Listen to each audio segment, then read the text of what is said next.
The Steelers' 2024 plans take an unexpected turn. Are they smitten with top wide receiver Rome Odunze? Welcome to the Steelers update from PennLive, where we keep track of all things Steelers, so you don't have to. This is John Lucy reporting. Did we just witness the Steelers falling in love at the NFL Combine? The Steelers were supposed to be at the annual rite of passage for draft prospects, kicking the tires on a tackle, a center, a safety, and an inside linebacker or two.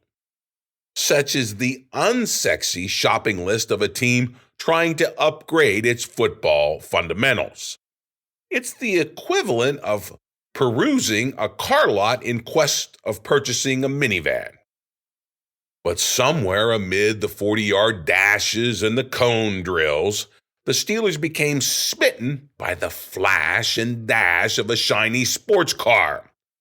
The specs that reportedly caught their eye were the 6-foot, 215-pound curves and chrome of one of the 2024 draft's top receivers. His name is Rome Odunze, and he's fresh from putting up consecutive 1,000-yard seasons for the national championship runners-up, the Washington Huskies. The question is whether the Steelers' interest in Odunze is a passing crush that will correct itself once Coach Mike Tomlin and Omar Khan get back to the nuts and bolts of rebuilding their team, or will the prospect of pairing the versatile route runner with over-the-top speed alongside third-year star-in-waiting George Pickens be too much for the Steelers to resist? As SteelersNow.com reports, the tandem of Pickens and Odunze is very, very tantalizing. The site calls the latter, quote, a versatile player who can move all over the formation, and while he has a similar height profile to Pickens, they are different players, so there's not a ton of overlap there, unquote. The Steelers' unexpected interest in Odunze comes as trade rumors swirl around the team's supposed number one receiver, Deontay Johnson. Johnson is entering the final year of a contract extension he signed in 2022.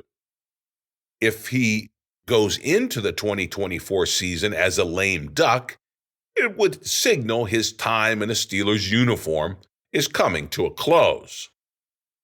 And the documented fact that Johnson is unhappy with the very real prospect of the Steelers handing back the offensive reins to quarterback Kenny Pickett, the team chemistry there just seems off. Now, this is not to say the Steelers will deal Johnson in a trade this year. The value for a somewhat taciturn receiver entering the final year of his deal is unlikely to be compelling. Besides, the receivers room beyond Pickens and Johnson is pretty bare. But drafting Johnson's heir apparent in this coming draft makes a lot more sense. But in order to pull the trigger on a muscle car like Odunze, that would cost the conservative Steelers a pretty penny in draft capital. As SteelersNow.com notes, Odunze is widely seen as the third best pass catcher in a receiver-rich draft. He sits just behind Malik Nabers of LSU and Marvin Harrison Jr. of Ohio State in the draft-picking pecking order. In other words, Odunze and his brightly flashing talents will be long gone from the showroom floor by the time the Steelers are on the clock at pick 20. If they really want to put this shiny receiver in the black and gold garage with George Pickens, the Steelers will have to pony up picks to leap up in the draft to close this deal. It remains a tall order, but don't rule it out. it's not like all the Steelers smoke that surrounded the quarterback position for most of the past couple months. One by one, those wild rumors involving Russell Wilson, Kirk Cousins, and Justin Fields have been revealed as so much hot air. The Steelers' actual plans behind center are rooted exactly where they stood at the end of last season. Amid the backdrop of plenty of NFL pundit mockery, the team is serious about re-signing Mason Rudolph as the chief competition for third-year Kenny Pickett.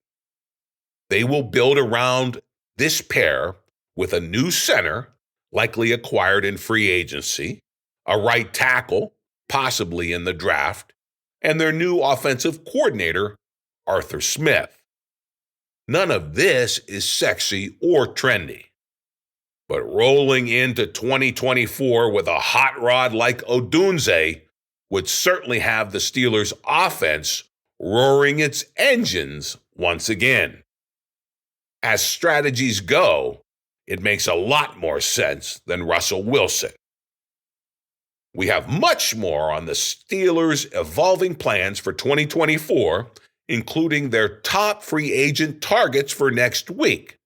It's all in a jam-packed edition of your Steelers Update podcast. Hey, and be sure and catch my full print column first thing Thursday on PennLive. As always, it will be peppered with plenty of memes bringing all the latest and greatest Steelers debates to life and to laughs. Right now, let's get right to it. As we were just telling you, receiver seems to be unexpectedly high on the Steelers' shopping list in the NFL draft. And certainly there's a plethora of top talent at the position. So the question arises, would the team really consider shipping out Deontay Johnson in a trade? DJ is said to be unhappy with the trend lines pointing to Pittsburgh giving back the offensive reins to Kenny Pickett. Does that make DJ expendable, especially with the Steelers seeming to signal they'll take a pass catcher with a considerably high pick in 2024? Maybe not trading up for Odunze, again, don't rule that out, but someone in that receiving position is coming off the board, likely in those first 3 rounds to the Steelers. So does that signal a trade for Deontay Johnson? Well, not so fast, says Pittsburgh Post-Gazette's Ray Fittipaldo, who writes this in response to a reader question. Quote, the Steelers have 2 NFL caliber wide receivers at the moment, and one of them is Johnson. I don't see how they trade away one of their best offensive players unless they can get a great return.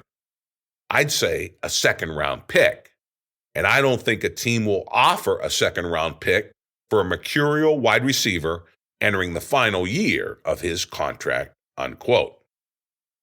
I don't either, and I think Deontay Johnson stays on the roster one more season for your Steelers. None of this, of course, precludes the Steelers drafting a receiver. But Ray Fittipaldo's colleague at the Post-Gazette, Brian Batko, gives us an alternative view at the evolving ranks in the Steelers' receiving room. Again, third-year star George Pickens looks to be the focal point of the offense in 2024, and Deontay Johnson could be the odd man out, according to Batko. Again, does that make him expendable? Batko writes this, quote, Johnson is going into the last season of his 2-year extension signed in 2022. And that was just a modest length compared to how the Steelers usually operate. Perhaps they had a good feeling about George Pickens, who was a rookie who hadn't played a pro game when Deontay re-signed. Last year, Johnson, who missed 4 weeks because of a hamstring injury, still outpaced Pickens in targets and catches per game. But Pickens averaged nearly 12 more receiving yards per game than Johnson. Bottom line, according to Batco, quote, it appears the Steelers aren't getting the bang they expected for their buck, and planning for life without Johnson, whether that comes sooner or later, could begin with this draft, unquote. Again, that's why this Odunze pick, while it would be a tall order and certainly ponying up picks to reach up in the draft for the Steelers to do that, if they're falling in love, it's not off the table. Let's wait and see and watch that really closely. Now let's downshift to the ground game. Of course, that's expected to be the staple of the new Arthur Smith offense. So where does all that leave Najee Harris, whose fifth-year contract option with the Steelers is now on the clock? Here's Mike DeFabo with The Athletic, sizing up how the chips may fall for the former Alabama running back the Steelers drafted in the first round back in 2021. DeFabo writes, quote, the Steelers need to decide by May 2nd whether they're going to pick up Harris's fifth-year option. Retraining the bruising back for the 2025 season would come with a $6.8 million price tag, fully guaranteed. Asked about the decision in his end-of-season news conference, Tomlin appeared to be in favor of the move. But GM Omar Khan introduced another variable in that discussion during the NFL Combine. Said Khan, quote, we have a new offensive coordinator. That's going to play into the decision-making process. We're having conversations with Arthur. It's been great. We've been engaging frequently. Coach Tomlin and Arthur and I, we've been talking about the offense and what the vision is for it, unquote. Now, you'll recall that Smith enjoyed his best season as a play caller in 2019 and 2020 with the Tennessee Titans by feeding another somewhat similar physical back in Derrick Henry. One would think the new offensive coordinator would value this type of back, but we'll have to wait and see how it unfolds. End quote from Mike DeFabo with The Athletic, looking at this fifth-year option, this costly option for Najee Harris. Will the Steelers pick it up in early May?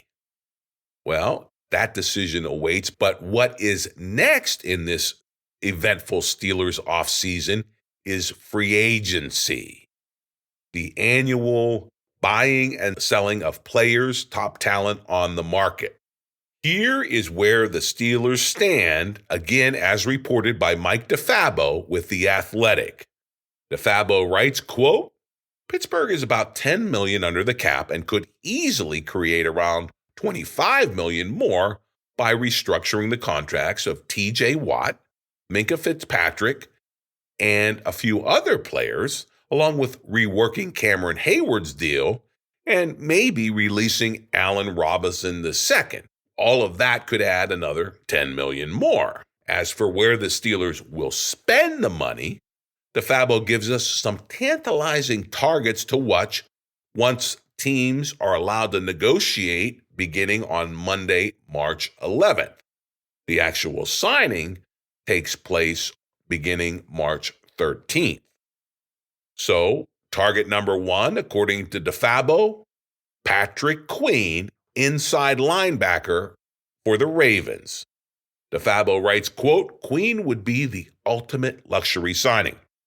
While it might seem far-fetched, never say never with Omar Khan. The Steelers have struggled to find a reliable inside linebacker since Ryan Shazier's injury in 2017. Queen would be a perfect fit, unquote. Of course, crowning Queen in a Steelers uniform and stealing him away from the Ravens would be an added win, royally screwing a division rival. And I would love it. Top target number two. DeFabo says it's Connor Williams, center with the Dolphins. Quote, When the Steelers cut Mason Cole, they basically telegraphed that they are in the market for a center. Williams could be one of the best available, as he has 77 starts in 6 seasons and doesn't turn 27 until May, although he does have some durability concerns, unquote, says DeFabo. And I say, hell yeah, we need a center, and we need an experienced center. And I really think after the Kendrick Green failure in the draft a few years ago, the Steelers want to go the free agency route at this key position. Finally, we have DeFabo's best fit for the Steelers as a top-tier free agency guy.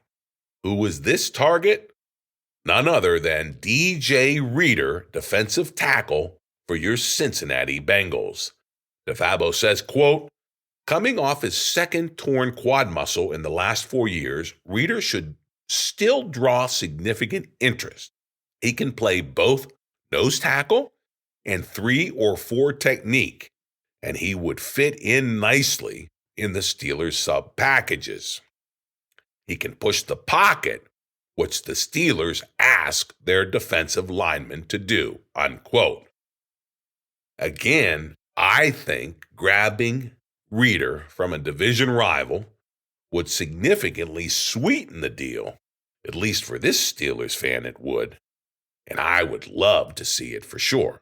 And we certainly need some more beef on that defensive line where Cameron Hayward, as great as he is, Father Time is undefeated. And of course, we will be watching all the deals as they go down when the talks get underway in earnest on Monday, and the actual ink on paper commences on Wednesday, March 13th. So need I tell you, stay tuned. We're going to have every Steelers offseason move, what it means, and what the impact for 2024 will be as we stay on the air throughout the offseason, and we are fresh and hot and steaming every Wednesday afternoon. So sign up where you get your favorite audio and get all the fresh takes from your Steelers Update podcast. And also check out PennLive.com anytime for your real-time Steelers news.